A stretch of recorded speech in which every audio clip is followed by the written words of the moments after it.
Di atas lembah subur Karangkamulian, embun pagi turun perlahan.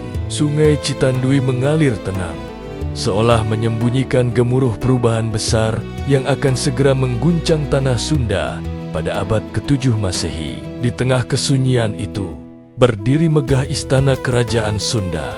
Namun di dalamnya, gelombang politik sedang bergolak. Ambisi, ketegangan, dan perebutan kehormatan menjadi bara yang siap meledak kapan saja. Retikandayun, seorang bangsawan berpengaruh, berjalan tegak menyusuri lorong istana. Ia membawa tekad yang tak tergoyahkan.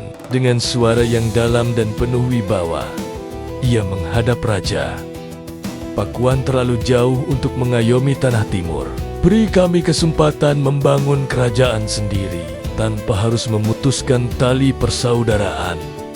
Permintaan itu bukan sekadar ambisi pribadi. Di tanah timur, kekuasaan dinasti yang berbeda mulai tumbuh, dan rakyat membutuhkan pemimpin yang dekat dengan mereka. Setelah melalui perundingan yang panjang dan alot, akhirnya keputusan besar pun dibuat. Wilayah timur kerajaan Sunda akan dipisahkan menjadi sebuah kerajaan baru yang merdeka. Maka, pada sekitar tahun 669 Masehi, berdirilah Kerajaan Galuh. Pusat pemerintahannya pertama kali berada di Karangkamulian, yang kemudian dipindahkan ke Kawali, sebuah wilayah yang kini kita kenal sebagai Ciamis. Dentang lonceng kerajaan bergema, dan rakyat pun bersorak menyambut era baru. Di bawah panji-panji keagungan ajaran Hindu, Galuh memulai babak barunya sebagai sebuah kerajaan yang berdaulat. Kerajaan Galuh tumbuh dengan sangat cepat. Sungai Citandui yang membelah wilayahnya menjadi jalur perdagangan yang ramai dan penting. Sawah-sawah menghampar luas bagaikan permadani hijau, menandakan kemakmuran rakyatnya. Istana Karangkamulian pun menjadi pusat kebudayaan, dipenuhi oleh para pujangga, pendeta, dan satria-satria hebat. Di pusat aula istana, Retikandayun memimpin kerajaannya dengan penuh kebijaksanaan. Dalam sebuah sidang kerajaan, ia pernah berkata, kemuliaan sebuah kerajaan tidak hanya diukur dari luas tanahnya, tetapi juga pada kesejahteraan jiwa dan pikiran rakyatnya. Ajaran Hindu berkembang pesat, pura-pura megah dibangun, dan ilmu pengetahuan disebarkan ke seluruh penjuru negeri. Pada masa itu, Galuh bukan lagi sekadar sebuah kerajaan. Ia adalah cahaya peradaban yang bersinar terang di wilayah Priangan Timur. Namun, di tengah kejayaan itu, benih konflik tetap tersimpan. Dua takhta, kakak beradik, Sunda dan Galuh, seringkali bersinggungan dalam arena politik dan perebutan warisan darah. Masing-masing merasa lebih berhak atas takhta tertinggi. Konflik ini tak hanya terjadi di antara para elit, tapi juga merembet ke generasi-generasi berikutnya. Para pangeran dari kedua kerajaan seringkali terlibat dalam perebutan kekuasaan. Bahkan, peperangan saudara pun tak terhindarkan. Pertumpahan darah antar kerabat menjadi noda kelam dalam sejarah gemilang dua kerajaan ini. Siapakah yang akan mewarisi takhta? Siapakah yang pantas memimpin tanah Pasundan? Ketegangan ini terus membayangi hubungan mereka selama berabad-abad. Hingga akhirnya, tibalah sebuah momen bersejarah. Setelah melewati ratusan tahun perpecahan dan konflik, muncullah seorang pemimpin visioner yang berhasil menyatukan kembali kedua kerajaan tersebut. Tahta yang terpecah akhirnya kembali menyatu. Galuh dan Sunda kembali menjadi satu kekuatan besar di bawah satu mahkota. Era baru dimulai, sebuah era di mana persatuan membawa kemuliaan yang lebih besar dari sebelumnya. Tanah Pasundan kembali utuh, dan sejarah mencatat momen ini sebagai puncak kejayaan yang lahir dari kebijaksanaan untuk mengakhiri perpecahan. Kisah Sunda dan Galuh mengajarkan kita bahwa perpecahan bisa melahirkan kekuatan baru. Namun, persatuanlah yang akan membawa kemuliaan abadi.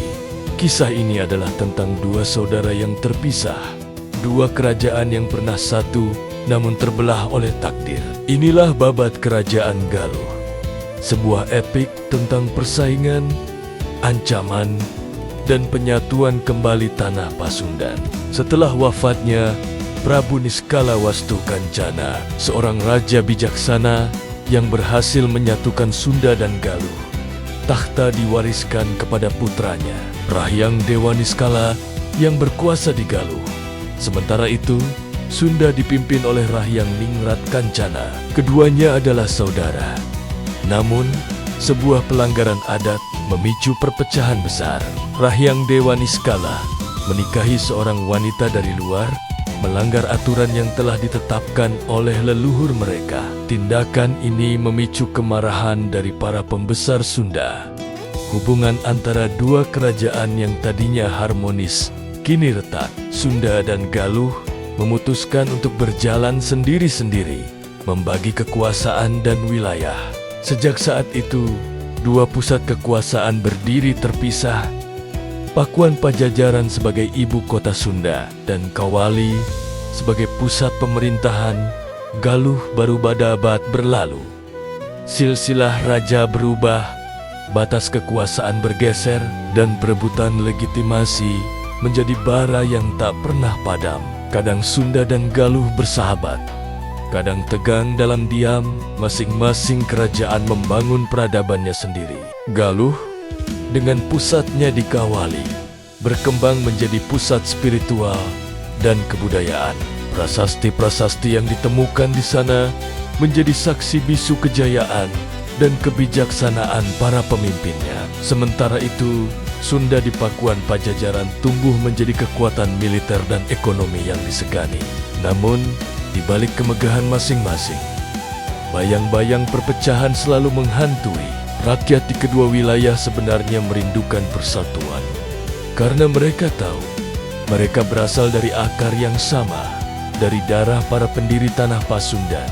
Puncak ketegangan terjadi ketika ancaman besar datang dari luar. Kekuatan baru di pesisir utara, seperti Demak dan Cirebon, mulai menunjukkan pengaruhnya. Musuh-musuh Nusantara yang lebih jauh pun mulai melirik kekayaan tanah Sunda.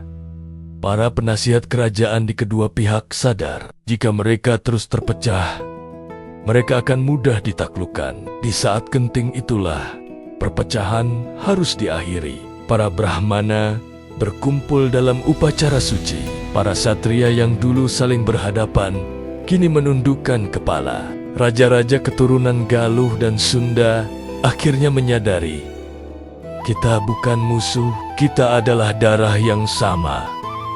Mereka tahu, hanya dengan bersatu, mereka bisa mempertahankan kehormatan dan kedaulatan tanah leluhur. Maka pada sekitar tahun 1482 Masehi, momen bersejarah itu tiba. Di bawah kepemimpinan Sri Baduga Maharaja, yang lebih kita kenal sebagai Prabu Siliwangi, dua takhta besar itu bersatu kembali. Prabu Siliwangi yang memiliki darah Sunda dan Galuh menjadi simbol penyatuan yang sempurna. Kerajaan megah yang baru lahir ini dikenal sebagai Kerajaan Sunda Galuh. Gendang-gendang kemenangan dipukul di seluruh negeri. Rakyat menyalakan obor sukacita.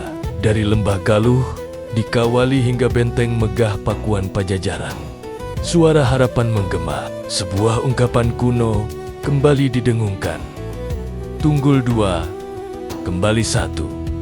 Artinya, dua pokok yang terpisah kini menyatu kembali. Keagungan kerajaan ini adalah warisan abadi bagi seluruh tanah Pasundan. Kerajaan Galuh mungkin telah melebur, namun jejaknya tak pernah padam. Kerajaan ini telah melahirkan tokoh-tokoh besar, termasuk para leluhur Prabu Siliwangi sendiri.